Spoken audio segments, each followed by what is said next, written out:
లోక్సభ స్థానాల్లో ఎస్సీలకు కేటాయించారు కదా సార్. దాంట్లో 2 మాలలకు కేటాయించారు, 1 మాదిగలకు కేటాయిస్తా అని చెప్పేసి అన్నారు. దీని గురించి అని చెప్పేసి మందకృష్ణ మాదిగ ఓట్లు వేయొద్దు వాళ్ళకని చెప్పేసి, కాంగ్రెస్ వాళ్ళకి ఓట్లు వేయొద్దు అని చెప్పేసి చెప్పడం జరుగుతుంది సార్. దీని గురించి మీరు ఏమని అంటారు సార్? అది చాలా తప్పుడు ఆరోపణ. కాంగ్రెస్ పార్టీ ఈ దేశంలో గతంలో దామోదర రాజనరసింహన్న డిప్యూటీ సీఎంగా పనిచేసిండు. లోక్సభ స్పీకర్గా అత్యున్నత పదవిలో మీరా కుమార్ పనిచేసిండ్రు. ఆమె జగ్జన్ రావు గారి బిడ్డ. అనేక మొన్నటిదాకా సర్వస్వతంగా సెంట్రల్ మినిస్టర్గా చేశారు. అనేక రకాలుగా కాంగ్రెస్ పార్టీ మాదిగలు కూడా అవకాశం ఇచ్చింది. ఒక్కసారి అవకాశం ఒకవేళ అక్కడ ఉన్న పరిస్థితులు బట్టి ఇవ్వలేకపోతే కాంగ్రెస్ పార్టీకి ఓటేయద్దు, ఏబిసిడి చేయలేదు, మనం బీజేపీకి ఓటేయాలని చెప్పడం అది కృష్ణమాదిగా అవివేకమైన నిర్ణయం. దాన్ని తీవ్రంగా ఖండిస్తున్నాం. ఎందుకొరకంటే ఇప్పుడు భువనగిరి పార్లమెంట్లో 2 ఎస్సీ రిజర్వ్డ్ నియోజకవర్గాలు ఉన్నాయి. 2 మాదిగలకే ఇచ్చారు. మాలకోటి మాదికోటి ఆనవాయితీగా. అక్కడ పబ్లిక్ సర్వీస్ కమిషన్ మెంబర్ని కూడా మాదిగలకే ఇచ్చారు. రేపు కార్పొరేషన్ చైర్మన్ కూడా మాదిగలే ఇవ్వబోతున్నాడు. మాలకి ఏం ఛాన్స్ ఇవ్వలే. అయినా మేము బాధపడి ఒక కులాన్ని, ఒక మతాన్ని, పార్టీని ద్వేషించట్లే. మందకృష్ణ మాదిగ గారు కేవలం బీజేపీ దగ్గర ప్యాకేజ్ తీసుకొని బీజేపీకి ఓట్లేయాలంటూ 30 ఏళ్ళ నుంచి కిషన్ రెడ్డి నాకు స్నేహితుడు, మనకు ఏబీసీడీలు చేద్దానికి కృషి చేస్తాడు, మోడీ మనకు పెద్ద అన్న అంటుండు.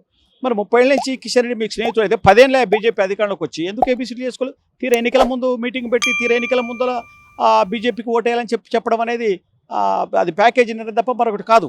ఎందుకు ఏబిసిడి వర్గీకరణ అనేది జరుగుతుండొచ్చా సార్? ఈ బీజేపీకి మద్దతు ఇస్తున్నాడు కదా సార్, వర్గీకరణ జరిగే అవకాశాలు ఉండొచ్చా సాసార్? ఇప్పుడు జరిగేది ఉంటే 10 సంవత్సరాల నుంచి చేయాలి కదా. బీజేపీ అధికారం ఉంది కదా, కిషన్ రెడ్డి గారు చేపియాలి కదా. రీసెంట్ గానే వారిద్దరు కలిసి 30 ఏళ్ళ నుంచి నాకు స్నేహితుడు కిషన్ రెడ్డి గారు అన్నాడు.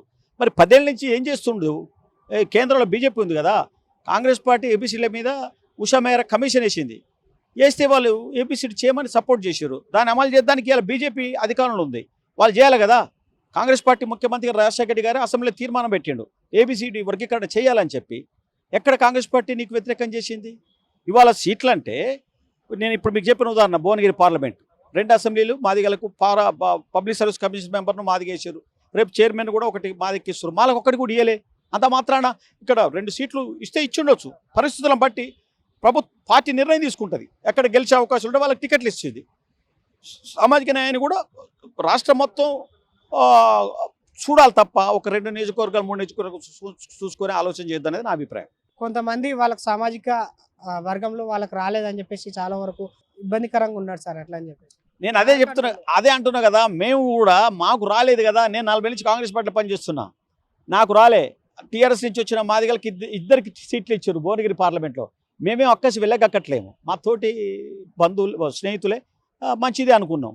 రేపు ఎల్లుండి నాకేమైనా అవకాశం వస్తే వస్తుంది, లేకపోతే రాకపోవచ్చు కూడా. కానీ కాంగ్రెస్ పార్టీ అన్యాయం చేస్తేనే మాట అబద్ధం.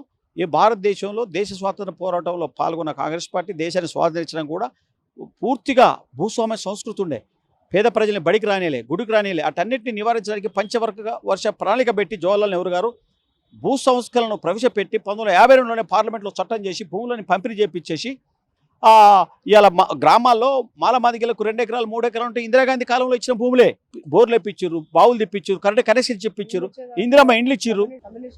కమ్యూనిస్టులో పాత్రే జవహర్లాల్ నెహ్రూ పోషించిండు. సోషలిస్ట్ అనే పదాన్ని రాజ్యాంగ పీఠికలో పెట్టి కమ్యూనిజాన్ని జవహర్లాల్ నెహ్రూ అమలు చేసిండు, ఇందిరాగాంధీ అమలు చేసింది. 20 సూత్రాల ఆర్థిక కార్యక్రమాన్ని పెట్టి కమ్యూనిస్టు వాళ్ళు అన్నారు మేము రష్యాను ఆదర్శంగా తీసుకుంటున్నారు. జవహర్లాల్ నెహ్రూ అమెరికాతో సంబంధం పెట్టుకోలే. రష్యా కమ్యూనిజం కాబట్టి ఆ భావాలన్నింటినీ ఇక్కడ ఇండియాలో అమలు చేసేందుకు జవహర్లాల్ నెహ్రూ గారు కృషి చేశారు. ఇందిరాగాంధీ కూడా చేసింది. రియల్ కమ్యూనిస్ట్ ఎవరు ఉంటే జవహర్లాల్ నెహ్రూ, ఇందిరాగాంధీ. ఇప్పుడు కాంగ్రెస్కి ఎన్ని లోక్సభ స్థానాలు వచ్చే అవకాశం ఉంది? ముఖ్యమంత్రి గారు చెప్తున్నట్టుగా 14 సీట్లు వచ్చే అవకాశం ఉంది.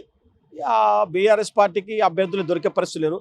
బీజేపీకి ఏమో నానా తిప్పల పడతా ఉంది. కాంగ్రెస్ ఎట్లా మనం ఓటింగ్ తెచ్చుకోవాలన్న దాని మీద ఇప్పుడు మందకృష్ణ మాదిగ ప్రయోగిస్తారు. స్వయంగా మందకృష్ణ మాదిగే ఓడిపోయిండు. ఆయనకు ఓటు అంటే నేను ఆయన చెప్తే బీజేపీకి వేస్తారు మాదిగలు. నథింగ్. వాళ్ళంతా కాంగ్రెస్ పార్టీ పర్మనెంట్ ఓటర్స్ ఉన్నారు. మాదిగలు కూడా తప్పకుండా మాదిగలు కూడా ఈ రాష్ట్రంలో చాలా ఐక్యంగా బతికిన వాళ్ళు. కారంచెడు ఉద్యమంలో మాదిగల మీద దాడి చేస్తే మాలలు ముందు భాగం నుండి నాయకత్వం చేసి దోషులకు శిక్ష పడేందుకు యుద్ధం చేసిండ్రు. చుండూరులో మాలలను ఊచకోతకు వస్తే మాదిగల ముందుండి నాయకత్వం చేసి ఐక్యోద్యమాలు చేశారు. ఇవాళ మందకృష్ణ మాదిగ ఉద్యమం చేయబట్టి విషయం పరిష్కరించబడకపోగా మాదిగల ఆర్థిక రాజకీయ భవిష్యత్తు ఒక 30, 40 ఏళ్ళు 50 ఏళ్ళు వెనకపోయింది. బీఆర్ఎస్ పార్టీలోకి ఆర్ఎస్ ప్రవీణ్ కుమార్ చేయడం అది ప్లస్ అంటారా మైనస్ అంటారా సార్ బీఆర్ఎస్కి? మరి ఎందుకు చేరిండు ఆర్ఎస్ ప్రవీణ్ కుమార్? దళితుని ముఖ్యమంత్రి చేస్తా అని కేసీఆర్ చేయలే, అందుకన్నా స్పందించి ఉండాలి ఆర్ఎస్ ప్రవీణ్ కుమార్.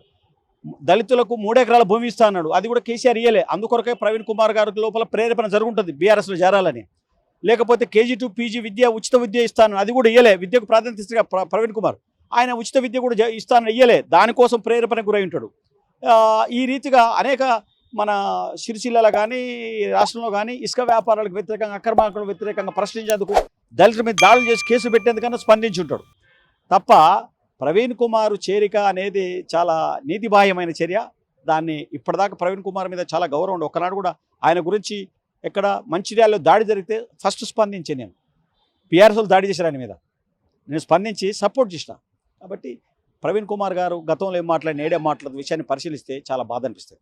ఇప్పుడు కేంద్రంలో మనం చూసుకున్నట్టయితే ఎక్కువ మెజారిటీ ఏ పార్టీకి వచ్చే అవకాశాలు ఉన్నాయని చెప్పేసి మనం అనుకోవచ్చు. ఈసారి బీజేపీ ఏదో మాకు వస్తే అంటుంది, కానీ భారత్ జోడో న్యాయయాత్ర ద్వారా భారత ప్రజల విశ్వాసాన్ని, ప్రేమను చూరగొనడు. కుల మతాలకు అతీతంగా మన కులం భారతీయత, మన మతం మానవత్వం అనే పద్ధతుల్లో అన్ని కులాలను ఏకం చేయడం కోసం రాహుల్ గాంధీ యుద్ధం చేస్తుంటే, ఒకవైపు బీజేపీ ఏం చేస్తుంటే వర్ణాశ్రమ ధర్మాన్ని ప్రవేశపెట్టి కులాలను మతాలను వేరుగా చూసి వాళ్ళకు అనుకూలమైన భావజాలం ఉన్న వ్యక్తులకు మతాలకు సపోర్ట్ చేసే క్రమంలో భారతదేశం విచ్ఛిన్నమయ్యే పరిస్థితుంది, రాజ్యాంగాన్ని మార్చే పరిస్థితుంది. కాబట్టి దేశంలో ఉండబడిన అంబేద్కర్ అనుయాయులు కూడా కాంగ్రెస్ పార్టీకి ఓటేయాలని నిర్ణయంతో ఉన్నారు.